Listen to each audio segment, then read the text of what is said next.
What's up, world? It's Monday, March 12th, 2018. I'm here at yournewswire.com. As you can see, the title is DoD Admits It Works with Hollywood to Sell You War Propaganda. This article was posted on March 8th.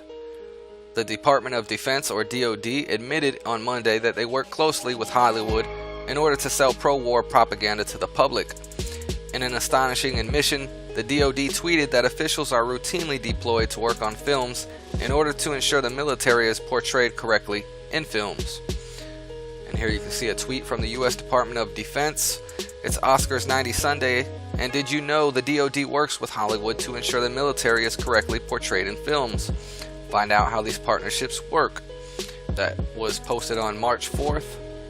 The freethoughtproject.com, which I'll leave a link for this article as well, reports every government in the world throughout history has required an all-encompassing propaganda campaign to keep its citizens in line, especially when it comes to war and the military, the most destructive applications of government. Places like North Korea or China are great modern examples of this type of censorship and propaganda taken to extremes. The early Nazi propaganda films from World War II usually come to most people's minds in discussions about propaganda, but as technology and the study of human psychology have advanced, the rulers of governments everywhere have been able to refine the skill of creating a false reality for their subjects. Everyone likes to think that this type of thing only happens in some faraway land or different time in history, but this type of propaganda and media manipulation is alive and well today in America. In the early 1950s, when modern media and television were becoming a mainstream phenomenon, the Central Intelligence Agency, CIA, had just been formed. It quickly became one of their primary goals to use this new technology to influence public opinion. The first known CIA propaganda campaign, called Operation Mockingbird, began around this time, and it has been revealed through declassified documents that the strategies developed in this operation are still in use today. In the 1970s, congressional investigations and hearings revealed government connections with journalists and media organizations.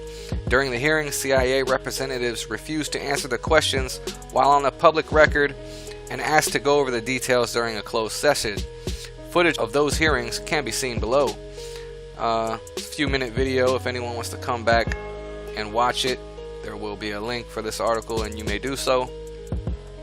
As mentioned earlier, this type of activity is still alive and well today, whether or not it is under the Mockingbird label. In 2011, emails from Assistant Secretary of State for Public Affairs, Philip J. Crowley, were made public, showing that the U.S. State Department was planting a number of questions and concerns with CBS News for a 60 Minutes piece on WikiLeaks. In recent years, we have seen more military influence in large blockbuster movies, since they are able to buy their way into the productions by offering up their tanks, vehicles, and weapons as props. The recent Transformers film was criticized by some as being a blatant advertisement for the U.S. military, and it is on record that the Pentagon worked with the production team and gave them cheap access to their hardware. Also, judging from the way the film turned out, it is highly likely that they were given some control of the script in return. Phil Strube has been the entertainment liaison at the Department of Defense since 1989, and it is well known in the industry that it is extremely difficult to make a movie about the military without going through him and allowing him to edit the script. For the recent Superman Man of Steel, the writers were forced to go back to the drawing board after Strube determined that the script's portrayal of the military was cartoony, he said in an interview. Strube bragged that Warner Brothers flew him out to LA to offer him a revised version of the script so he would sign off on the film. Strube will automatically deny any films that portray the military or war in a negative light, and most major studios play by the rules. However, there have been some famous blockbuster films that did not seek Strube's approval, most notably Platoon and Apocalypse Now. Military influence in the media is not always this simple, though. For example, major military contractors like Northrop Grumman, Lockheed Martin, or Boeing are able to control the narrative of the mainstream media with their advertising dollars. If you take notice, arms manufacturers have tons of commercials all over the mainstream news, but no average citizen is allowed to purchase rocket launchers or aircraft carriers, even in the very rare case that they would be able to afford something like that. This brings up the question, why do these military contractors spend so much money on television advertisements?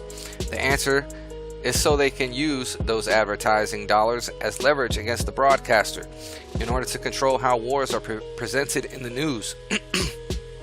If a broadcaster is being paid millions of dollars per month by Boeing to run their commercials, then they aren't going to be able to say anything negative about the war. It's that simple. Next time you watch a Hollywood movie, remember that while the credits may say Warner Brothers or 20th Century Fox, the script has been approved by masters of propaganda in the CIA and US military to maintain their image, in turn maintaining their control. So another interesting article here from yournewswire.com. Please leave your comments and opinions and let me know what you think. Take care. God bless.